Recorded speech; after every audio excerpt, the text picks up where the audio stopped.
Your child falls down. Tears well up. They say, "I can't do it."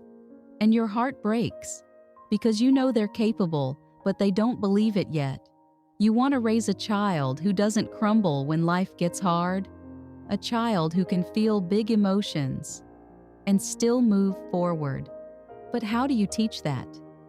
In this episode of Seeds of Tomorrow, we'll explore 5 powerful phrases that help children build emotional resilience from the inside out. And if you stay with us until the end, I'll share one surprising mindset shift that transforms how your child responds to failure, frustration, and fear. Let's plant the seeds of inner strength together. Welcome to Seeds of Tomorrow. If you're a parent who wants to raise emotionally strong, self-aware, and confident kids, you're in the right place. Here, we turn everyday parenting moments into opportunities for growth, connection, and lifelong resilience. What is emotional resilience?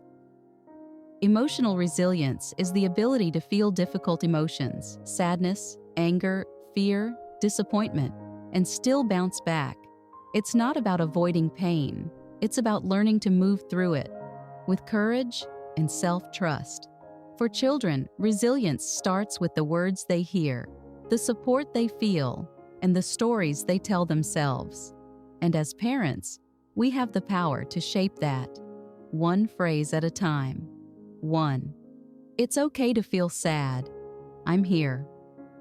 This phrase teaches children that emotions are not problems to fix. They're experiences to feel and move through.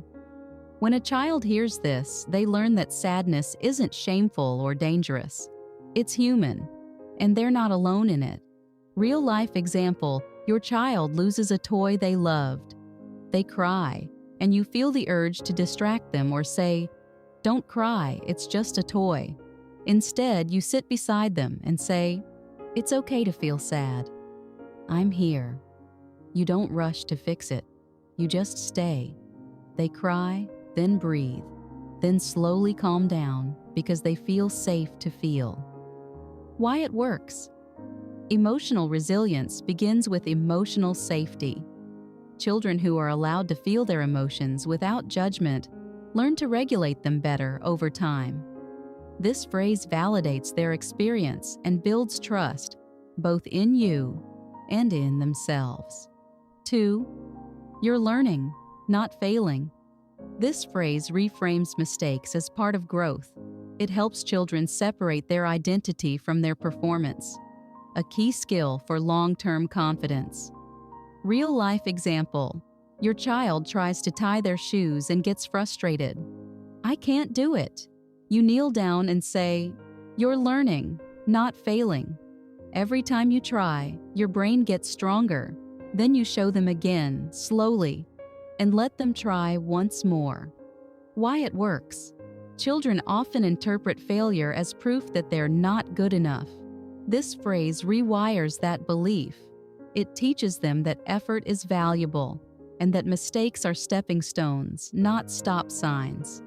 Bonus tip: use this phrase during homework, sports, or any skill-building moment. It's especially powerful when paired with stories of your own failures and how you learned from them. 3. Let's try again together. This phrase offers both encouragement and connection. It says, "You're not alone, and we can face this together." It's a bridge between independence and support. Real-life example, your child spills juice while trying to pour it themselves. They look embarrassed. Instead of saying, "I told you to be careful," you say, "Let's try again together." You clean up calmly, then guide their hands as they pour again. Next time, they'll try with more confidence, not fear. Why it works? Children need to feel capable, but they also need to know help is available. This phrase builds resilience by reinforcing effort and reducing shame. It also models teamwork and problem-solving, 2 pillars of emotional strength. Bonus tip: use this phrase when your child gives up quickly. It gently nudges them back into action with your support as a safety net. 4. Your feelings matter. This phrase affirms the child's inner world. It tells them that what they feel is important, even if it's inconvenient, messy, or hard to understand. Real-life example. Your child is angry because their sibling got the bigger cookie. You're tempted to say, "It's not a big deal." Instead, you say, "Your feelings matter. You wanted the bigger one, and that feels unfair."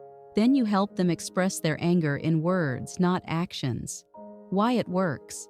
Children often hear that their emotions are too much or not valid. This phrase teaches emotional literacy, the ability to name, understand, and express feelings. It also builds empathy. When children feel heard, they're more likely to listen to others. Bonus tip: use this phrase during tantrums, sibling fights, or bedtime meltdowns. It doesn't mean you agree with their behavior.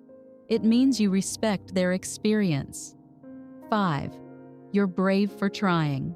This phrase shifts the focus from outcome to effort. It teaches children that courage isn't about winning, it's about showing up. Real-life example. Your child is nervous about speaking in front of the class.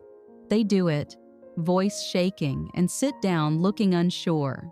You hug them and say, "You're brave for trying. That took courage." They smile, not because they were perfect, but because they were seen. Why it works. Children often equate bravery with fearlessness. This phrase redefines bravery as action in the face of fear, which is the true definition.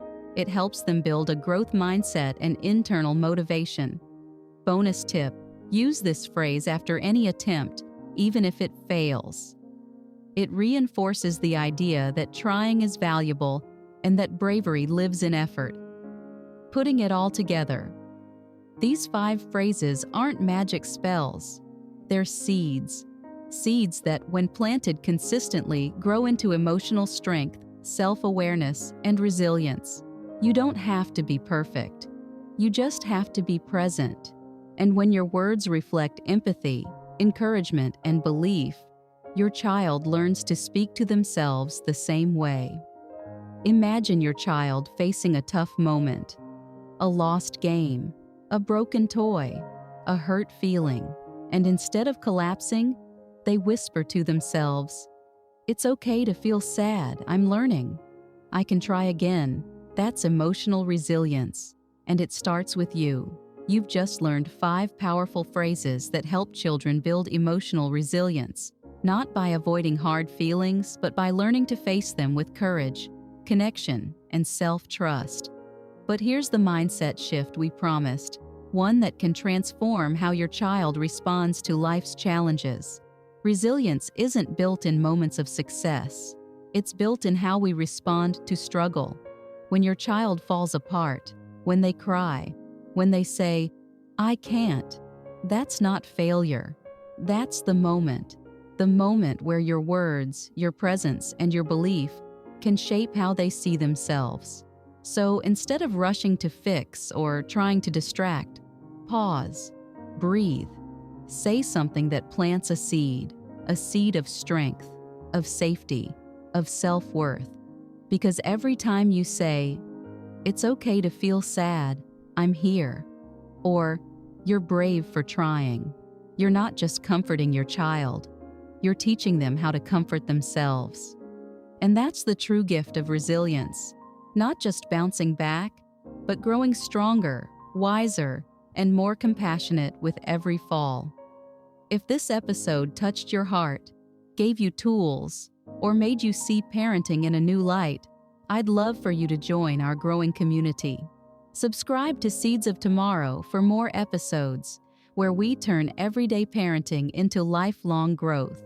Click subscribe now and let's keep planting seeds together.